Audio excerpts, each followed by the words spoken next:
मेरे प्रिय भाई और बहनों, हम उत्पत्ति ग्रंथ के अध्याय 2 वाक्य 18 में पढ़ते हैं, ईश्वर ने आदम की सृष्टि की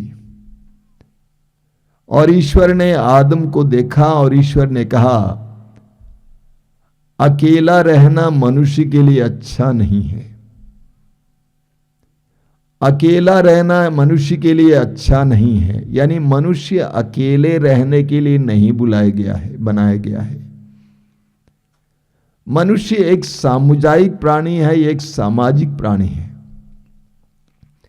मनुष्य को एक समाज में रहने के लिए बनाया गया है। कुछ दिन पहले एक परिवार आया था अपने बेटे और बेटी के साथ, काफी दूर से आए थे, और बेटे के बारे में उसकी मां ने कहा कि ये इंट्रोवर्ट है, यानी ये चुप रहता है, ज्यादा बात नहीं करता किसी से, अपने में खोया हुआ रहता है। मैं उस बेटे को समझाने का प्रयास कर रहा था कि तुम अपने से बाहर आ सकते हो, प्रभु तुमको बाहर लाएगा। आश्रम आना, कुछ दिन यहां पर सेवा करना, सबसे हंसना, मिलना जुलना, अपने ही उस स्वभाव के विरुद्ध लड़ना होगा तुमको। प्रभु ने हमें एक समाज में रहने के लिए बुलाया है, बनाया है। उत्पत्ति ग्रंथ के अध्याय 4 उसके वाक्य 9 में हम पढ़ेंगे, आदम और हेवा के बेटे काइन ने अपने एकमात्र भाई हाबिल की हत्या की। और ईश्वर काइन के पास आता है और पूछता है कि तुम्हारा भाई हाबिल कहां है? तुम्हारा भाई हाबिल कहां है? और काइन कहता है कि क्या मैं अपने भाई का रखवाला हूं? हां। इसीलिए ईश्वर उससे पूछा कि तुम्हारा भाई हाबिल कहां है। हम एक दूसरे के रखवाले हैं, एक दूसरे के उत्थान के लिए, उद्धार के लिए परिश्रम करना हमारा कर्तव्य है, परम कर्तव्य है। शायद आपने ख्याल नहीं किया होगा, आप जो हैं वो ईश्वर का देन है, लेकिन उसके साथ साथ आपके व्यक्तित्व के बनावट में समाज का एक बहुत बड़ा स्थान है, एक बहुत बड़ी भूमिका है। मनुष्य को अकेले रहने के लिए नहीं बनाया ईश्वर ने, सामाजिक प्राणी के रूप में रहने के लिए बनाया है। हम लूकास के सुसमाचार के अध्याय 16 में पढ़ते हैं, प्रभु यीशु एक बहुत सुंदर दृष्टांत सुनाते हैं, एक धनी इंसान और एक गरीब इंसान के बारे में। धनी इंसान दावत उड़ाया करता था, अपने मित्रों को बुलाता था। उसके ही फाटक के पास एक गरीब पड़ा हुआ था जो चोटिल था, घायल था। उस धनी ने उस गरीब का ख्याल नहीं किया, उसके प्रति संवेदना व्यक्त नहीं की, इसलिए मरने के बाद वो नरक में फेंक दिया जाता है, वचन कहता है। उसका क्या पाप था? उसने अपने भाई के प्रति जो जिम्मेदारी थी उसको निभाया नहीं। तो ईश्वर ने हमें अकेले रहने के लिए नहीं बनाया है, बल्कि हमें समाज में रहने के लिए बनाया है। और विशेष करके मसीही धर्म को एक सामुदायिक धर्म कहा जाता है। मसीहों के मिलन को हम कलीसिया कहते हैं। कलीसिया समुदाय, विश्वासियों का समुदाय। मसीही धर्म एक सामुदायिक धर्म है। अकेले अकेले ईश्वर के साथ रिश्ता जोड़ने की बात नहीं है, एक साथ रहने की बात है। प्रभु यीशु ने यूहन्ना के सुसमाचार के अध्याय 13 वाक्य 35 में कहा है, तुम एक दूसरे से प्यार करो, इस तरह लोग जानेंगे कि तुम मेरे शिष्य हो। प्रेरित चरित्र में हम पढ़ते हैं कि प्रारंभिक शिष्य, यीशु के प्रथम शिष्य एक हृदय और एक प्राण के थे। इसीलिए प्रभु यीशु यूहन्ना के सुसमाचार के अध्याय 15 वाक्य 5 में कहते हैं, मैं दाखलता हूं और तुम डालियां हो। प्रभु ने नहीं कहा कि मैं दाखलता हूं और तुम डाली हो, बल्कि डालियां हैं। यानी प्रभु ये बताना चाहते हैं कि तुम एक दूसरे से जुड़े हुए हो, तुम्हारा अस्तित्व एक दूसरे के अस्तित्व से जुड़ा हुआ है। इस सच्चाई को हर विश्वासी और हर मसीही को जानना जरूरी है। प्रभु कहते हैं कि मैं दाखलता हूं और तुम डालियां हो। मान लीजिए एक डाली टूट जाती है दाखलता से, तो क्या होगा? वो स्वयं मर जाती है और उसके साथ साथ जो अन्य डालियां होती हैं वे भी सूख जाती हैं। वो स्वयं मर जाती है, सूख जाती है, और उसके साथ जितनी डालियां जुड़ी हुई हैं वे डालियां भी सूख जाती हैं। जो जीवन का रस लता से बह रहा था वो कट जाता है, इसलिए रस बहता नहीं है। एक उदाहरण लीजिए, आप बागान को पटाने के लिए, पानी पटाने के लिए प्लास्टिक का पाइप इस्तेमाल करते हैं। प्लास्टिक का पाइप अलग अलग जगह पे टूट जाए, कट जाए, तो क्या उस पौधे तक वो पानी पहुंचेगा? बिल्कुल नहीं, प्रवाह टूट जाता है। प्रवाह टूट जाता है, इसीलिए पौधे तक पानी नहीं पहुंचता है। हमारे दिल की भी ये बात है, अगर कोई ब्लॉक आ जाता है, बाधा आ जाती है, तो खून सर्वत्र फैलता नहीं है, इसलिए कभी कभी ऑपरेशन करना पड़ता है। मैंने देखा कि बहुत सारे विश्वासी और मसीही भाई बहन और बहुत सारे मसीही परिवार ईश्वर की कृपा से वंचित इसलिए हैं कि वे एक दूसरे से अलग हैं, टूटे हुए हैं। टूटे रिश्तों के कारण कितने ही लोग प्रभु की कृपा से वंचित हैं। प्रभु की कृपा बह नहीं सकती है। परिवार में पत्नी के बीच में तनाव है, टूटापन है, बच्चों के आपस में टूटापन है, पड़ोसियों के साथ टूटापन है, सारा रिश्ता टूटा पड़ा हुआ है। ऐसे में कैसे प्रभु की कृपा आपके परिवार तक पहुंच सकती है? ऐसे में प्रभु की कृपा आप तक कैसे पहुंच सकती है? हमें मत्ती के सुसमाचार के अध्याय 18 में एक बहुत सुंदर दृष्टांत सुनने को मिलता है। प्रभु यीशु स्वयं सुनाते हैं एक निर्दयी सेवक का दृष्टांत।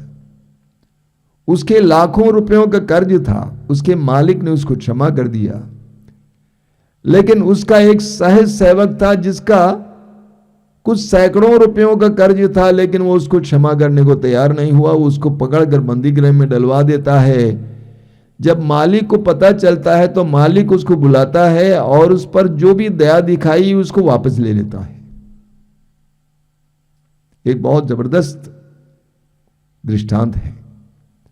जब मालिक को पता चला कि ये अपने सहज सेवक के साथ दया नहीं दिखाया, तो मालिक ने जो दया दिखाई, जो कृपा दिखाई, उसको वापस ले लिया और उसको बंदी गृह में डलवा दिया।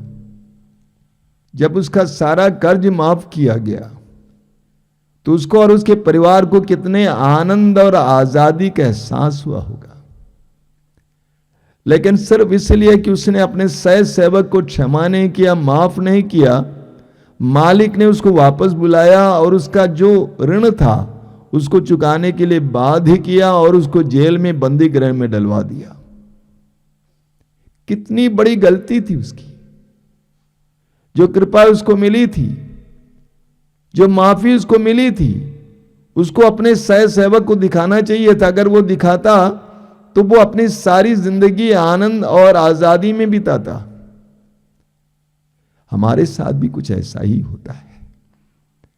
हम प्रभु की कृपा को तोड़ देते हैं, रोक देते हैं उस समय जब हम दूसरों को क्षमा नहीं करते हैं।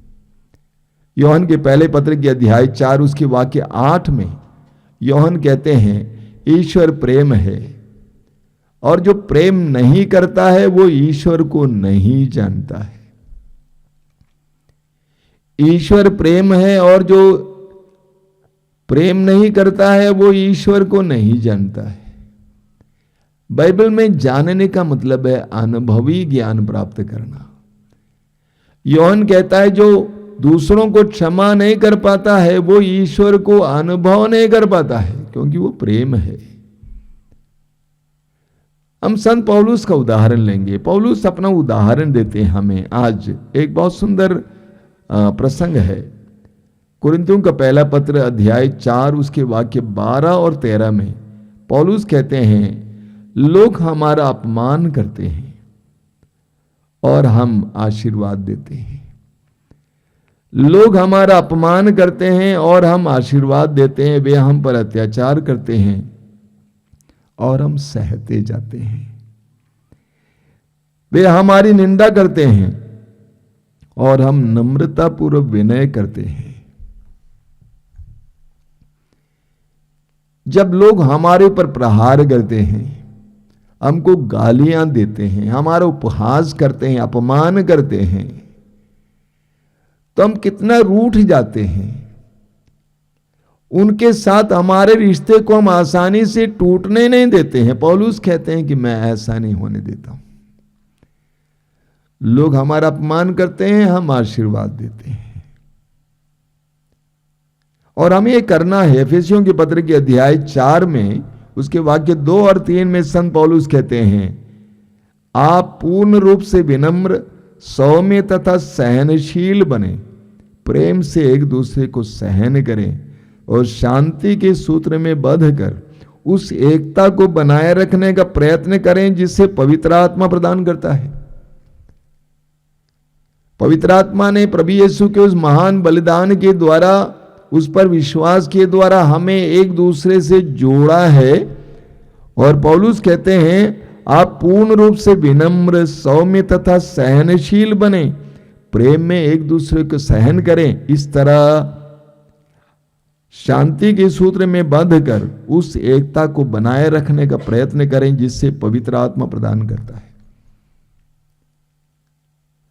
हमारे बीच में जितनी एकता होगी उतना प्रभु का सानिध्य हमारे बीच में होगा।